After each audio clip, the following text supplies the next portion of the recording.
রাধে রাধে বন্ধুরা, কেমন আছো তোমরা সবাই? আশা করছি সবাই খুব ভালো আছো। এক বন্ধু বলেছিলে সকালে যাতে আমি যখন ভিডিওটা শুরু করি এরকম রাধে রাধে বলে, তো সেই বন্ধু রিকোয়েস্টে কিন্তু আজকে ঠিক সেইভাবে শুরু করলাম। তো যাই হোক, আজকে সকালে টিফিন বানাচ্ছি পাস্তা। আগের দিনকে দেখেছিলে শপিং মল থেকে যে পাস্তাটা কিনে এনেছিলাম, তো সেটা ভাবলাম একটু বানিয়ে দেখা যাক এটা কেমন টেস্ট হয়। তো সেই জন্য দেখো একটু পেঁয়াজ আর একটু ক্যাপসিকাম ভালো করে ফ্রাই করে নিয়েছি, আর তার মধ্যে কিন্তু একটা কাঁচা ডিম দিয়ে দিয়েছি। একটু ভাজা ভাজা হয়ে এলেই সিদ্ধ করা পাস্তাটা কিন্তু দিয়ে দেব। সকালে আজকে চটজলদি বেশ টিফিনটা হয়ে গেছিলো, আর ভাবছি পাস্তাটা চিকুকেও দেবো, তো সেই জন্য না আগে ভাগে একটু ওর জন্য তুলে রাখবো। আর আগের দিন থেকে প্ল্যানিং করে রেখেছিলাম আজকে আমার রান্নাঘরটা একটু পরিষ্কার করব আর সুন্দরভাবে একটু এদিক ওদিক করে আর কি ডেকোরেশন করব। তো সেই জন্য রান্নার বেশি কিছু ঝামেলা রাখিনি। ভাবছি আজকে সকালে একবেলার মতন আমরা চিকুর জন্য কিছু রান্না করে নেব, আর রাত্রিবেলা যদি সময় পাই তো রুটি বানিয়ে নেব, তা না হলে বাইরে থেকে খাবার আনবে আর কি। চিকুর পাপা বলছিল দেখা যাক কী হয়। আর লাবণী কমেন্ট করে জানিয়েছো, দিদি আমিও একটা ইউটিউব চ্যানেল খুলতে চাই, কিভাবে কি করব একটু হেল্প করবে? তোমাকে দেখে তোমার কাজ দেখে অনেক কিছু শিখেছি জানো তো। দেখো লাবণী, ইউটিউবের চ্যানেল খোলা খুবই সহজ, তুমি কিন্তু ইউটিউব অপশানে গিয়ে পেয়ে যাবে। আর কিভাবে কাজ করবে না করবে সমস্ত কিন্তু তুমি ইউটিউবে গিয়ে সার্চ করো টেক চ্যানেল, ওই টেক চ্যানেলগুলো দেখলে কিন্তু তুমি সিস্টেমগুলো বুঝতে পারবে। আর অমরনাথ বলেছো তুমি এখন সাকরাইলে থাকো দিদিভাই? হ্যাঁ গো, আমি এখন সাকরাইলেই থাকি, তবে একটু ভিতরের দিকে থাকতাম আর কি। আর এখন কিন্তু স্টেশন থেকে বেশ খানিকটা এগিয়ে এসেছি, যেখানে বর্তমানে আছি আর কি। আর এই পাস্তাটা কিন্তু প্লেনভাবেই বানিয়েছিলাম। তারপরে মনে হলো আগের দিনকে না যে ওই নুডলসটা বানিয়েছিলাম আর কি, তো সেখানে একটা মশলা ছিল, মশলাটা কিন্তু ভীষণ টেস্টি তবে একটু ঝাল। তো সেই মশলাটা দেওয়ার আগে চিকুর জন্য আলাদা করে খানিকটা পাস্তা তুলে রাখছি, তারপরে দিচ্ছি।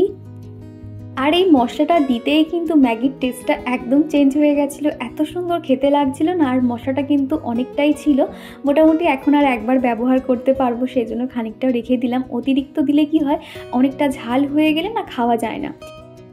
এই যে বন্ধুরা, এখন এই সকালবেলা আর কি একটু ফ্রেশ হয়ে নিয়েছি, তো টুকটাক কাজকর্ম সেরে এখন নিয়ে বসেছি পিঠে। তো এই শীতের সময় কিন্তু একটু রোদে বসে পিঠে খেতে খুবই ভালো লাগে। তো দেখো আগের দিনকে যে বানিয়েছিলাম সেটাই আর কি খাচ্ছি। তো দেখো এইখানে এদিকে রোদ পড়ছে, আমার চুলটা কেমন লাল লাল লাগছে। এবার মানে আমি যে হেয়ার কালারটা দিয়েছিলাম আর কি, এবার ভালো বোঝা যাচ্ছে। কি জানো তো, যখন তুমি মানে ঘরে থাকবে তখন অতটা মানে বোঝা যাবে না, যখন একটু বাইরে যাবে একটু রোদ ফোদ লাগবে সেই সময় আর কি রঙটা বেশ ভালো বোঝা যায়। তো চলো।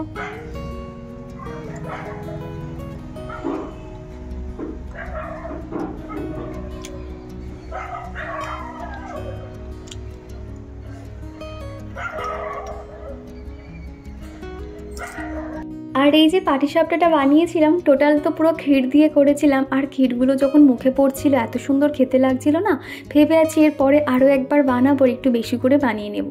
আর আজকে এই প্রথমবার বানাচ্ছিলাম বলে না, তখন একটু মনে হচ্ছিল যে যদি খারাপ হয় কিংবা যদি তাওয়া থেকে না ওঠে, সেই জন্য অল্প করে বানিয়েছিলাম আর কি।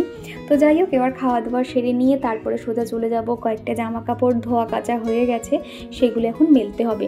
আর সকালে না এত সুন্দর রোদ আসে, এখান থেকে না উঠতে ইচ্ছে করে, মনে হয় আরও খানিকক্ষণ যেন এই রোদে বসে থাকি, কিন্তু বসলে তো হবে না, কাজ আছে। আর কয়েকটা জামা না সকালে উঠেই কিন্তু ভালো করে সার্ফ জলে মানে ভিজিয়ে দিয়েছিলাম একটু উষ্ণ গরম জল করে, তারপর সেগুলো সব কেচে এবার মেলে দিচ্ছি। তো সকাল হতে না পুরো ওই সাইডটাতে প্রচুর পরিমাণে রোদ চলে আসে, আর যত বেলা যায় তখন আর রোদটা থাকে না, সেই জন্য ওই মাথা থেকে শুরু করেছি জামা কাপড়গুলো মেলা একটা একটা করে মেলে দিচ্ছি, প্রত্যেকটা কিন্তু শুকিয়ে যায় আর কি। আর ক্রিয়েটিভ বিউটি আইডি থেকে এক বন্ধু কমেন্ট করেছো, খুব ভালো লাগলো তোমার ভিডিও, এগিয়ে যাও, অল দ্য বেস্ট। তো বন্ধু তোমাকে জানাই অসংখ্য ধন্যবাদ, এইভাবে আমার পাশে থেকো। আর এখন আসছি অনেকটা পরে আর কি, এরই মধ্যে আমার দুপুরে রান্নাবান্না সমস্তটাই কমপ্লিট হয়ে গেছে, আর এখনই বিকেল হয়ে গেছে, ঘড়িতে এখনই 4টে সাড়ে 4টে মতন বাজবে। রান্নাঘরটা ঠিক এরকম অবস্থা হয়ে রয়েছে, রান্নাঘরটা যেহেতু ক্লিন করব সেই জন্য তোমাদেরকে দেখিয়ে দিলাম। আর দুপুরের কয়েকটা বাসন রয়েছে সেগুলো এখন মেজে নেব। আর রান্নাঘরটা ঠিক দেখতে এরকম লাগছে, আজকে র্যাক ট্যাক এবং সেলফ এরিয়া সমস্তটাই পরিষ্কার করব, সেই জন্য তোমাদেরকে দেখিয়ে দিলাম।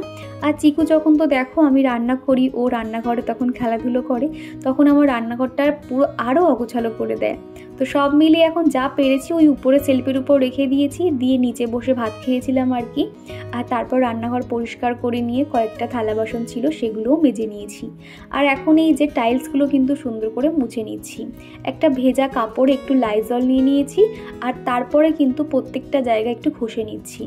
টাইলসটা যেহেতু সাদা কালার, একটু ধুলো স্পট পড়লে না, ধুলো ঠিক নয়, তেল চিটে ভাব এলে না কেমন যেন একটা চিটচিটে ভাব চলে আসে। সেই জন্য প্রতিদিন রান্নার শেষে যত দূর হাত পাই সেগুলো আর কি মুছে। তোমরা তো দেখেছো আমি সপ্তাহে একটা দিন রান্নাঘরটাকে ঠিক এইভাবে ক্লিন করি। ডিপ ক্লিন বলবো না, ডিপ ক্লিন করা মানে তো সমস্ত কিছুই নামানোর একটা ব্যাপার থাকে, তবে ডিপ ক্লিন কিন্তু আমার করতে হয় না। সপ্তাহে একটা দিন এইভাবে টাইলসগুলো পরিষ্কার করে নিই, এবং যেগুলো কাপ প্লেট আছে সেগুলো একটু পরিষ্কার করে নিই। আমার রান্নাঘর কিন্তু একদম পরিষ্কার পরিপাটি থাকে।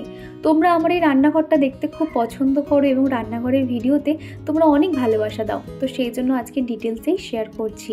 আর এই যে র্যাকটা দেখতে পাচ্ছ, এখানেও কিন্তু একটা তেল চিটচিটে ভাব ছিল। আমি ওই লাইজলের কাপড়টা দিয়ে আরও একটু সুন্দর করে মুছে নিয়েছি, একদম কিন্তু পরিষ্কার হয়ে যাচ্ছে। আর এই নিচের র্যাকগুলো কেন পরিষ্কার আছে জানো তো? এর আগের বারে যখন রান্নাঘর আমি ক্লিন করেছিলাম তোমরা তো দেখেছিলে, আমি এই র্যাকগুলোতে না খবরের কাগজ পেতে রেখেছিলাম, যার জন্য খবরের কাগজটা নোংরা হয়েছে সেটা ফেলে দিতে পেরেছি, আর নিচেরগুলো কিন্তু একদম পরিষ্কার রয়েছে। আর এই র্যাকটা যেহেতু একদম গ্যাসের পাশে থাকে সেই জন্য একটু তেল চিটচিটে ভাব চলে আসে। আর এই কন্টেনারগুলো না প্রায় অনেক দিন হলো আর কি পরিষ্কার করা হয় না। রান্নার শেষে যেভাবে মুছে নিই সেইভাবে মুছতাম, তবে একটু দেখছি তেল চিটচিটে ভাব চলে এসছে, সেই জন্য একটু উষ্ণ গরম জল করে নিয়েছি, তার মধ্যে একটু ভিম লিকুইড নিয়েছি, নিয়ে একটা স্কচ ব্রাইট দিয়ে উপরে উপরে পরিষ্কার করে নিয়েছি। তারপর একটা শুকনো কাপড় দিয়ে মুছে নেব, একদম কোথাও তেল চিটচিটে ভাব থাকে না। তোমাদেরকে বলবো একদম দেখবে ভিতরের মশলা বলো বা যে জিনিসগুলো থাকে সেগুলো নামিয়ে কন্টেনার পরিষ্কার করতে গেলে কিন্তু অনেকটা সময় লেগে যায়, আর এতে কিন্তু জিনিসপত্র নষ্টও হতে পারে। তো সেই জন্য বলবো ভিতরেরগুলো কিছু পরিষ্কার করতে হবে না, শুধু উপরে উপরে একটুখানি এরকম ভিম লিকুইড দিয়ে মুছে নেবে, তাহলে দেখবে একদম পরিষ্কার থাকবে। আর রান্নাঘরে ওদিকে যে সেলফগুলো রয়েছে তোমরা তো দেখেছিলে, এর আগের বারে আমি মান্থলি বাজার ভরেছি এবং সেই কন্টেনারগুলো পরিষ্কার করে নিয়েছি, আর এখন এইগুলো পরিষ্কার করছি। দেখবে যারা আমাদের একা সংসারে সমস্ত কিছু কিন্তু একদিনে করা কখনোই সম্ভব হয় না, সেই জন্য দেখবে একটু একটু করে একটা কোনো দিক ধরবে আর সেই জায়গাটা আর কি ক্লিন করবে, তাহলে দেখবে তোমাদের ঘরের প্রত্যেকটা কোণা কিন্তু ক্লিন থাকবে। আর একা সংসারে ওরকম সব দিক যদি তুমি একা করতে যাও না, তুমি দেখবে নিজেই অসুস্থ হয়ে পড়বে। আমার ক্ষেত্রে যেটা আগে হতো, তবে এখন কি করি একটু প্ল্যান করে নিই যে আজকের দিনে আমি এই রুমটা পরিষ্কার করব বা কালকের ওই রুমটা করব, ঠিক সেইভাবে কিন্তু আমি রুটিন মাফিক কাজ করি, আর সেগুলো তোমরা ভ্লগের মাধ্যমে কিন্তু দেখতেও পাও। তোমরা অনেকেই আছো আমাকে বলো যে আমিও ভিডিও করতে চাই, তবে আমার ছোট বাচ্চা আছে, আমি সময় পাই না। তাদেরকে একটা কথা বলবো, ইচ্ছে থাকলে উপায় হয়, জানো তো। তবে একদম ছোট বাচ্চা হলে আমার মনে হয় না যে তখন তোমার অন্য কোনো দিকে ব্যস্ত থাকা উচিত। বাচ্চাটা একটু বড় হোক, অন্তত 1.5-2 বছর হোক, তারপর থেকে তুমি ইউটিউবে কাজ করা শুরু করো, তাহলে মনে হয় বেটার হবে। কেননা সবার আগে কিন্তু নিজের বাচ্চা, নিজের সংসার, তাই না? তারপরে সেগুলো সামলে এক্সট্রা কোনো কাজ করা। আমিও কিন্তু আগে একদমই পারতাম না। আমার প্রথম চ্যানেলটাতে তখন চিকু ছিল, তখন ওই একটু একটু করে যখন খুশি মনে হতো ভিডিও দিতাম না এরকম করতাম, মানে সামাল দিয়ে উঠতে পারতাম না, ওই শখ করে আর কি দিতাম। তারপর চিকু যখন একটু বড় হলো 1-1.5 বছর থেকে আর কি, তখন থেকে কিন্তু আমি রেগুলার কাজ করা শুরু করেছি, এবং খুব তাড়াতাড়ি ঈশ্বরের আশীর্বাদে এবং তোমাদের ভালোবাসায় কিন্তু আমি আজকের এই জায়গাতে এসেছি। যতটুকু এসেছি সমস্ত কিন্তু তোমাদের ভালোবাসায় আর ঈশ্বরের আশীর্বাদে। তো যাই হোক, এদিকে কিন্তু র্যাকটা সুন্দর করে পরিষ্কার করে নিয়েছি। আর আমার এই যে সেলফটা যেহেতু অনেকটা বড় না, সেই জন্য কি হয়, এরকম প্লেটগুলো দিয়ে যে কোনো জিনিসপত্র রাখলে কি হয়, মোছার সময় প্লেটগুলো সরিয়ে জায়গাগুলোকে মুছে নিতে পারি। এরকম প্লেট দেখবে আমাদের ঘরে প্রত্যেকেরই রয়েছে। একটা দেখবে একটু রঙটা কেমন হয়ে যায় কিংবা কোথাও একটু ফেটে যায়, ভেঙে যায়, সেক্ষেত্রে কিন্তু আমরা ঠিক এইভাবে ব্যবহার করে নিতে পারি। তো প্রথম যে প্লেটটা দিলাম সেটাতে দেখলাম দুটো একসঙ্গে ধরছে না বলে আমি প্লেটটাকে চেঞ্জ করে এই আরও একটা ডিজাইনে প্লেটটা দিয়েছি। আর যে ডিআইওয়াইগুলো বানিয়েছিলাম তার মধ্যে দেখো আমি এটা স্পুন হোল্ডার হিসেবে বানিয়েছি, দেখতে কিন্তু খুব একটা খারাপ লাগছে না, ভালো লাগছে। সবে তো এখন এই রান্নাঘরে আমরা এই কয়েকটা দিন এখন এসছি, নতুন রান্নাঘর, আস্তে আস্তে কিন্তু সমস্ত কিছুই চেঞ্জ হবে। তো ইচ্ছে আছে আরও একটু একটু করে রান্নাঘরটাকে সাজিয়ে তুলবো, অনেক জিনিস চেঞ্জ করব, এই রকম আর কি। তো দেখা যাক কতদূর কি হয়। তো আর এই যে দেখতে পাচ্ছ সব রকম মশলা রাখা, যেটা আমার ডেলি বেসিস ব্যবহার হয়, হলুদ, লঙ্কা, জিরে, ধনে, ওই যে কন্টেনারটাও চেঞ্জ করব ভেবে আছি। তো দেখতে পারবে আর কি ঠিক কেমন কন্টেনার আনি না আনি। আর এই যে তেলের জারগুলো কিনেছিলাম, তোমরা অনেকেই জিজ্ঞাসা করছিলে এগুলো কেমন। এগুলো খুব ভালো, কিন্তু ডেলি বেসিস ব্যবহার করার জন্য ভীষণ ভালো। আমি একটাতে সাদা তেল রেখেছি আর একটাতে সর্ষের তেল। আর এই মুখগুলো দিয়ে কিন্তু চিয়ে চিয়ে যে তেল পড়ার যে ব্যাপারটা, সেটা কিন্তু একদমই হয় না, তেল কিন্তু এক জায়গাতেই থাকে। তো এইগুলো কিন্তু তোমরা নির্দ্বিধায় অনলাইন থেকে কিনতে পারো। তো দেখো রান্নাঘরটাকে সুন্দর করে পরিষ্কার করে নিয়েছি, সেলফটা একদম ঝকঝকে তকতকে হয়ে গেছে, মোটামুটি এক সপ্তাহ এবার নিশ্চিন্ত। আর কৃষ্ণা সর্দার দিদিভাই বলেছো খুব সুন্দর লাগলো তোমার ভিডিওটা, আর পিঠেগুলো সুন্দর হয়েছে, থ্যাংক ইউ গো। আর আলিশা বনু বলেছো তুমি এত মিষ্টি কেন গো, আর তোমার ভয়েসটাও খুব মিষ্টি, তাই তো আমি তোমার নাম দিয়েছি সুইট হার্ট। জানো সুইট হার্ট, আমার না মুখে খুব ট্যান পড়েছে, কি করব বলো না গো প্লিজ প্লিজ। অবশ্যই বলবো আলিশা, তুমি তো আমার ইনবক্সেই রয়েছো, আমি সেখানে নয় তোমাকে ডিটেলসে গাইড করে দেব। আর যেটা তোমাকে অবশ্যই করতে হবে, প্রথমে তোমাকে প্রচুর পরিমাণে জল খেতে হবে। স্কিনের যে কোনো সমস্যার কিন্তু একটাই সলিউশন, প্রচুর পরিমাণে জল খেতে হবে, তাহলে দেখবে তোমাদের স্কিন এমনি গ্লো করবে।